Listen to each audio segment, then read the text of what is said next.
या क्या आपने कभी रात के आकाश में चमकते सितारों को देखकर सोचा है कि हम इस विशाल ब्रह्मांड में कहाँ हैं?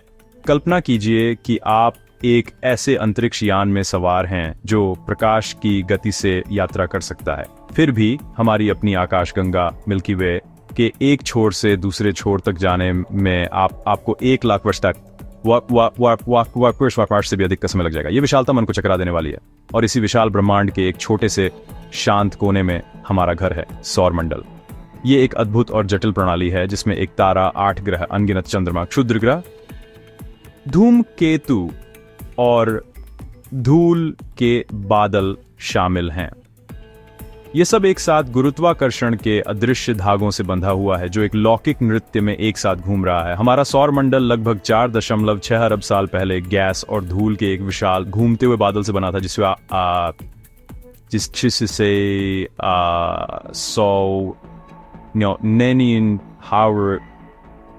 और या जैसे जैसे ये बादल अपने ही गुरुत्वाकर्षण के कारण ढहता गया, केंद्र में पदार्थ गर्म और सघन होता गया, जिससे हमारे सूर्य का जन्म हुआ। बचा हुआ पदार्थ एक छपट्टी डिस्क में फैल गया जहां छोटे छोटे कण आपस में टकराकर और जुड़कर बड़े पिंड बनाने लगे। इन्हीं पिंडों से ग्रहों, बौने ग्रहों और अन्य खगोलीय पिंडों का निर्माण हुआ। यह प्रक्रिया धीमी और अराजक थी, लेकिन इसने अंततः उस व्यवस्थित संरचना को जन्म दिया जिसे हम आज जानते हैं।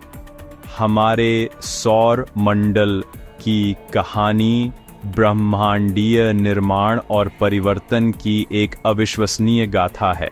इस यात्रा पर हम अपने सौर मंडल के हर कोने का पता लगाएंगे, हमारे धधकते हुए सूर्य से लेकर बर्फीले बाहरी इलाकों तक। हम प्रत्येक ग्रह की अनूठी विशेषताओं को जानेंगे, उनके तूफानी मौसम, रहस्यमयी सतहों और उनके चारों ओर परिक्रमा करने वाले चंद्रमाओं की खोज करेंगे। हम उन छोटे पिंडों के बारे में भी जानेंगे जो ग्रहों के बीच घूमते हैं, जैसे क्षुद्र ग्रह और धूमकेतु, जो हमारे सौर मंडल के शुरुआती दिनों के अवशेष हैं। ये सिर्फ तथ्यों और आंकड़ों की सूची नहीं है, ये हमारे ब्रह्मांडीय पड़ोस की सुंदरता, रहस्य और भव्यता को समझने का एक प्रयास है जो हमें याद दिलाता है कि हम एक बहुत बड़ी और अद्भुत कहानी का हिस्सा हैं।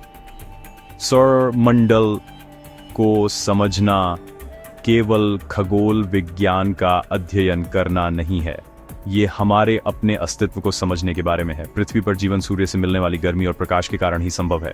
ग्रहों की गति ने हमारे पूर्वजों को समय और ऋतुओं को मापने में मदद की। आज अन्य ग्रहों का अध्ययन हमें पृथ्वी के अतीत, वर्तमान और भविष्य के बारे में महत्वपूर्ण सुराग देता है। यह हमें यह सवाल पूछने के लिए भी प्रेरित करता है कि क्या ब्रह्मांड में कहीं और भी जीवन मौजूद है।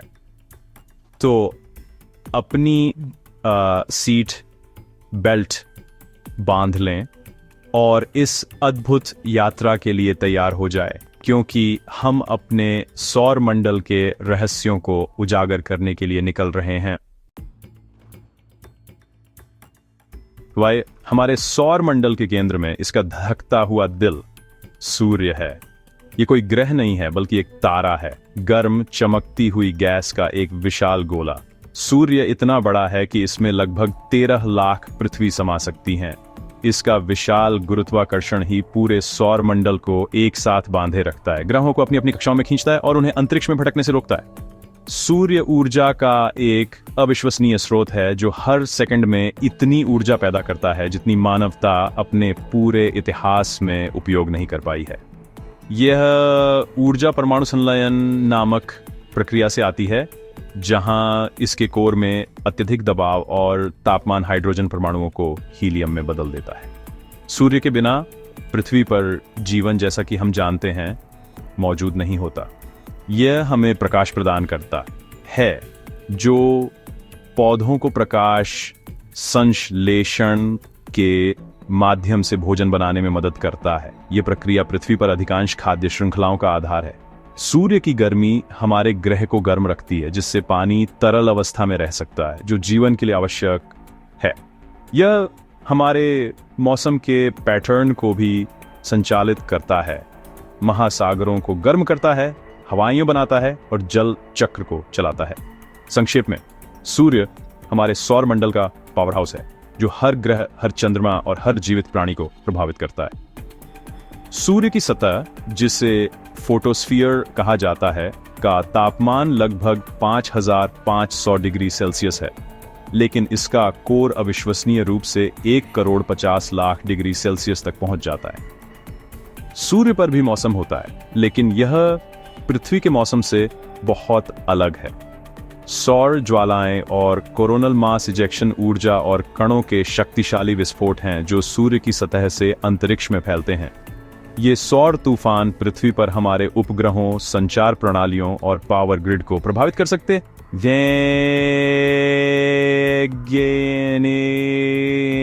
इन घटनाओं का लगातार अध्ययन करते हैं ताकि हम उनके प्रभावों के लिए बेहतर तैयारी कर सकें। सूर्य भी हमेशा के लिए नहीं रहेगा। यह वर्तमान में अपने जीवन के मध्य में है, जिसे मुख्य अनुक्रम चरण कहा जाता है। वैज्ञानिकों का अनुमान है कि यह लगभग 5 अरब वर्षों तक हाइड्रोजन जलाता रहेगा। उसके बाद यह एक लाल दानव में बदल जाएगा, इतना बड़ा हो जाएगा कि यह बुध, शुक्र और शायद पृथ्वी को भी निगल जाएगा। अंत में यह अपनी बाहरी परतों को बहा देगा और एक छोटे घने कोर के रूप में ढह जाएगा, जिसे सफेद बौना कहा जाता है, जो धीरे धीरे अरबों वर्षों में ठंडा हो जाएगा।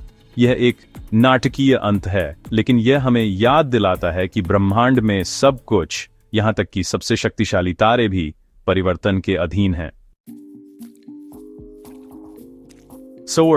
सूर्य के सबसे करीब स्थित 4 ग्रहों को आंतरिक या स्थलीय ग्रह कहा जाता है।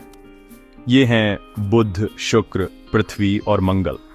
इन्हें स्थलीय ग्रह इसलिए कहा जाता है क्योंकि इनकी सतह चट्टानी और ठोस होती है, ठीक पृथ्वी की तरह। ये ग्रह सौर मंडल के बाहरी ग्रहों की तुलना में बहुत छोटे और सघन हैं। इनका निर्माण सौर निहारिका के गर्म भीतरी हिस्से में हुआ था, जहां केवल चट्टान और धातु जैसे भारी तत्व ही संघनित होकर ठोस पिंड बना सकते थे। गैस और बर्फ जैसे हल्के पदार्थ सूर्य की गर्मी के कारण उड़ गए, जिससे ये ग्रह छोटे और चट्टानी रह गए। इन चारों ग्रहों की संरचना में कुछ समानताएं हैं, जैसे एक केंद्रीय कोर, एक मेंटल और एक बाहरी क्रस्ट। हालांकि उनकी सतह और वायुमंडल एक दूसरे से बहुत अलग हैं, जो उनकी अनूठी विकासवादी कहानियों को दर्शाते हैं। बुध एक वायुहीन गड्ढों से भरा हुआ विश्व है, जबकि शुक्र एक घने जहरीले वायुमंडल के नीचे छिपा हुआ एक नरक जैसा परिदृश्य है। पृथ्वी जीवन से भरपूर एक नीला नखलिस्तान है और मंगल एक ठंडा धूल भरा रेगिस्तान है जहां कभी पानी बहता था। इन दुनियाओं की विविधता हमें दिखाती है कि एक ग्रह का भाग्य उसके आकार, सूर्य से दूरी और उसके वायुमंडलीय इतिहास जैसे कारकों पर कैसे निर्भर करता है। आंतरिक ग्रहों की एक और सामान्य विशेषता यह है कि उनके पास या तो बहुत कम चंद्रमा है या बिल्कुल भी नहीं है। पृथ्वी का एक चंद्रमा है और मंगल के 2 छोटे चंद्रमा हैं, फोबोस और डीमोस, जिनके बारे में माना जाता है कि वे एक क्षुद्र ग्रह, घेरे से पकड़े गए एक क्षुद्र ग्रह हैं। इसके विपरीत बुध और शुक्र के पास कोई चंद्रमा नहीं है। यह बाहरी सौर मंडल के गैस दिग्गजों के बिल्कुल विपरीत है, जिनके पास दर्जनों चंद्रमाओं के साथ जटिल प्रणालियां हैं। आंतरिक ग्रहों के चंद्रमाओं की कमी शायद उनके छोटे आकार और सूर्य के करीब होने के कारण है, जिसने बड़े चंद्रमाओं को बनने या पकड़ने से रोका। इन ग्रहों का अध्ययन हमें अपने घर पृथ्वी को बेहतर ढंग से समझने में मदद करता है। शुक्र के भगोड़े ग्रीनहाउस प्रभाव का अध्ययन करके हम पृथ्वी पर जलवायु परिवर्तन के खतरों के बारे में जान सकते हैं। मंगल की भूवैज्ञानिक विशेषताओं का विश्लेषण करके हम यह खोज सकते हैं कि क्या वहां कभी जीवन मौजूद था और इससे पृथ्वी पर जीवन की उत्पत्ति के बारे में सुराग मिल सकते हैं। बुध की गड्ढों से भरी सतह हमें सौर मंडल के शुरुआती हिंसक इतिहास की एक झलक देती है। ये चट्टानी दुनियाएं सिर्फ भी दूर के पड़ोसी नहीं हैं, वे हमारे अपने ग्रह की कहानी को समझने के लिए महत्वपूर्ण प्रयोगशालाएं हैं। बुध सौरमंडल का सबसे छोटा ग्रह है जो हमारे चंद्रमा से थोड़ा ही बड़ा है। यह सूर्य के सबसे करीब परिक्रमा करता है, जिससे यह सबसे तेज ग्रह भी बन जाता है। यह लगभग 1,70,000 किलोमीटर प्रति घंटे की अविश्वसनीय गति से अंतरिक्ष में घूमता है और सूर्य के चारों ओर एक चक्कर पूरा करने में इसे केवल 88 पृथ्वी दिवस लगते हैं। इसका मतलब है कि बुध पर एक साल पृथ्वी के 3 महीने से भी कम का होता है। इसका नाम गति के रोमन देवता मरकरी के नाम पर रखा गया है, जो देवताओं के दूत थे और अपने पंखों वाले सैंडल के लिए जाने जाते थे, जो आकाश में उनकी तीव्र गति का प्रतीक था। सूर्य के इतना करीब होने के बावजूद बुध सौर मंडल का सबसे गर्म ग्रह नहीं है। यह सम्मान शुक्र को जाता है। हालांकि बुध पर तापमान में अत्यधिक भिन्नता पाई जाती है। चूंकि इसका कोई महत्वपूर्ण वायुमंडल नहीं है जो गर्मी को रोक सके, दिन के दौरान इसकी सतह का तापमान 430 डिग्री सेल्सियस तक बढ़ सकता है, जो सीसा पिघलाने के लिए पर्याप्त गर्म है। लेकिन रात में गर्मी के बिना तापमान 0 से 180 डिग्री सेल्सियस नीचे तक गिर जाता है। यह सौर मंडल में किसी भी ग्रह की सतह पर तापमान का सबसे बड़ा उतार चढ़ाव है। यह एक ऐसी दुनिया है जहां आप एक ही समय में जल सकते हैं और जम सकते हैं। बुध की सतह गड्ढों से भरी हुई है, जो अरबों वर्षों से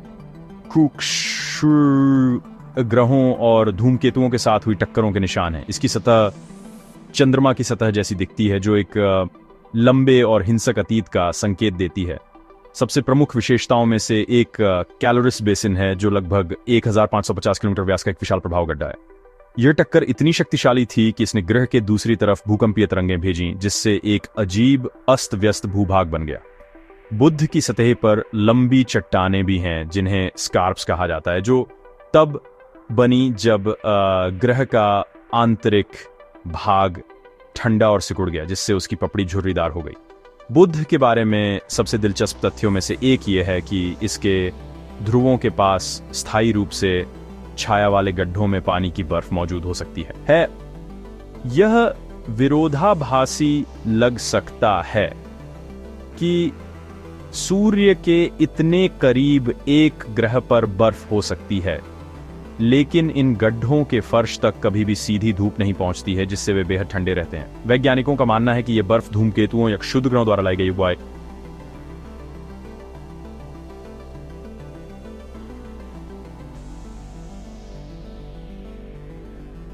जो ग्रह से टकराए थे। यह खोज इस संभावना को बढ़ाती है कि जीवन के लिए आवश्यक तत्व जैसे पानी पूरे सौर मंडल में पाए जा सकते हैं, यहां तक कि सबसे अप्रत्याशित स्थानों में भी। शुक्र और पृथ्वी को अक्सर जुड़वां ग्रह कहा जाता है, क्योंकि वे आकार, द्रव्यमान और संरचना में बहुत समान हैं। शुक्र पृथ्वी के व्यास का लगभग 95% और द्रव्यमान का 80% है। दोनों ग्रहों में एक केंद्रीय कोर, एक चट्टानी मेंटल और एक ठोस क्रस्ट है। इन समानताओं के कारण खगोलविदों ने कभी सोचा था कि शुक्र पर पृथ्वी जैसा ही वातावरण हो सकता है, शायद उष्णकटिबंधीय जंगलों और विदेशी जीवन से भरा हुआ। हालांकि अंतरिक्षयान मिशनों ने एक बहुत अलग और कहीं अधिक कठोर वास्तविकता का खुलासा किया है। शुक्र एक ऐसी दुनिया है जो गलत रास्ते पर चली गई, जो हमें दिखाती है कि एक ग्रह का भाग्य कितना नाजुक हो सकता है। शुक्र सौर मंडल का सबसे गर्म ग्रह है, जिसका औसत सतही तापमान लगभग 465 डिग्री सेल्सियस है। यह गर्मी इसके घने जहरीले वायुमंडल के कारण है, जो मुख्य रूप से कार्बन डाइऑक्साइड से बना है। ये वायुमंडल एक भगोड़े ग्रीन हाउस प्रभाव पैदा करता है, जो सूर्य की गर्मी को एक कंबल की तरह फंसा लेता है और सतह को भट्टी की तरह गर्म कर देता है। सतह पर वायुमंडलीय दबाव भी अत्यधिक है। पृथ्वी की सतह पर दबाव से 90 गुना से अधिक, जो समुद्र में 900 मीटर नीचे होने के बराबर है। सल्फ्यूरिक एसिड के बादल ग्रह को ढकते हैं, जो सूर्य के प्रकाश को परावर्तित करते हैं, जिससे यह रात के आकाश में सबसे चमकीली वस्तुओं में से एक बन जाता है। इसके विपरीत पृथ्वी जीवन के लिए एकदम सही परिस्थितियों वाला एक नखलिस्तान है। हमारा ग्रह सूर्य से गोल्डीलॉक्स जोन में स्थित है, जहां तापमान न तो बहुत गर्म है और न ही बहुत ठंडा, जिससे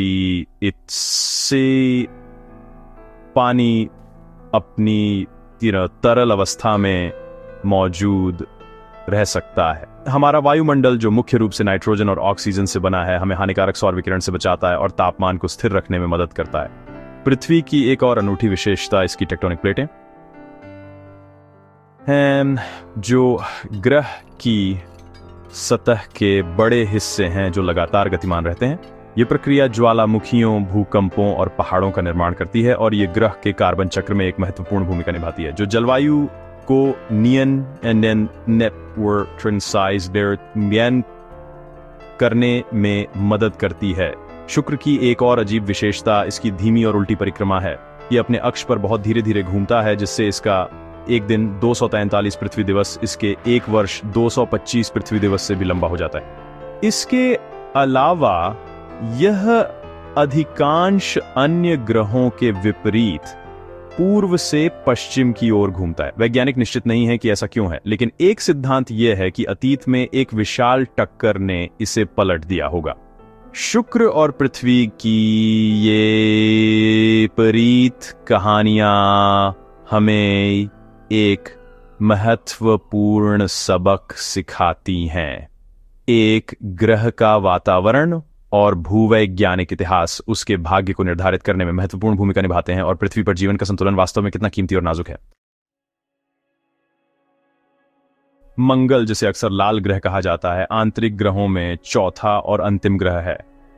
इसका विशिष्ट लाल रंग इसकी सतह पर मौजूद लौह ऑक्साइड या जंग के कारण है। मंगल लंबे समय से मानव कल्पना का केंद्र रहा है, जो कहानियों और अटकलों को प्रेरित करता है कि क्या वहां कभी जीवन मौजूद था। यह एक ठंडी रेगिस्तानी दुनिया है जिसमें एक पतला वातावरण है जो मुख्य रूप से कार्बन डाइऑक्साइड से बना है। मंगल पर सौर मंडल का सबसे बड़ा ज्वालामुखी ओलिम्प मॉन्स और सबसे बड़ी घाटी वैलस मैरिनेरिस है, जो पृथ्वी के ग्रैंड कैनियन को बौना बना देती है।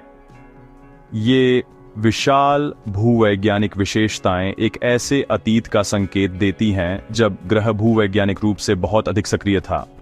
वैज्ञानिकों के पास इस बात के पुख्ता सबूत हैं कि अरबों साल पहले मंगल बहुत अलग था। सूखी नदी की घाटियां, डेल्टा और झील के तल इस बात का संकेत देते हैं कि कभी इसकी सतह पर तरल पानी बहता था। एक मोटा वायुमंडल ग्रह को गर्म रखता और पानी को तरल अवस्था में बने रहने देता। तो क्या हुआ? माना जाता है कि मंगल ने अपना अधिकांश वायुमंडल अंतरिक्ष में खो दिया क्योंकि इसका चुंबकीय क्षेत्र कमजोर हो गया, जिससे सौर हवा इसे छीन ले गई। चुंबकीय क्षेत्र के बिना ग्रह ठंडा हो गया और पानी या तो जम गया या अंतरिक्ष में खो गया। आज अधिकांश पानी ध्रुवीय बर्फ की चोटियों और भूमिगत में बंद है। मंगल और अगले ग्रह बृहस्पति के क्षुद्र क्षुद्र ग्रह घेरा स्थित है। ये एक विशाल डोनट के आकार का क्षेत्र है जिसमें लाखों चट्टानी पिंड हैं जिन्हें क्षुद्र ग्रह कहा जाता है। ये क्षुद्र ग्रह आकार में छोटे कंकड़ से लेकर लगभग 1000 किलोमीटर व्यास वाले विशाल पिंडों तक होते हैं। सबसे बड़ा क्षुद्र ग्रह सेरेस है, जिसे एक बौने ग्रह के रूप में भी वर्गीकृत किया गया है। क्षुद्र ग्रह घेरा कोई भीड़भाड़ वाली जगह नहीं है जैसा कि फिल्मों में अक्सर दिखाया जाता है। क्षुद्र ग्रह एक दूसरे से बहुत दूर फैले हुए हैं और एक अंतरिक्ष यान बिना किसी टक्कर के आसानी से इसे गुजर सकता है। माना जाता है कि क्षुद्र ग्रह घेरे में मौजूद पिंड हमारे सौर मंडल के शुरुआती दिनों के अवशेष हैं। ये वो टुकड़े हैं जो कभी भी एक साथ मिलकर एक ग्रह नहीं बना पाए। बृहस्पति के विशाल गुरुत्वाकर्षण ने इस क्षेत्र में वस्तुओं को हिला दिया, जिससे वे एक दूसरे से टकराकर बिखर गए, बजाय इसके कि वे धीरे धीरे एक साथ जुड़कर एक बड़ा पिंड बना सके। इनका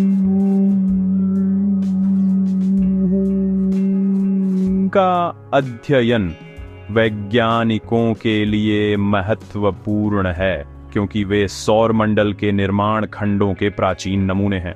वे हमें उन सामग्रियों के बारे में बताते हैं जिनसे पृथ्वी और अन्य ग्रह बने थे, जो हमारे ब्रह्मांडीय मूल की कहानी को एक साथ जोड़ने में मदद करते हैं।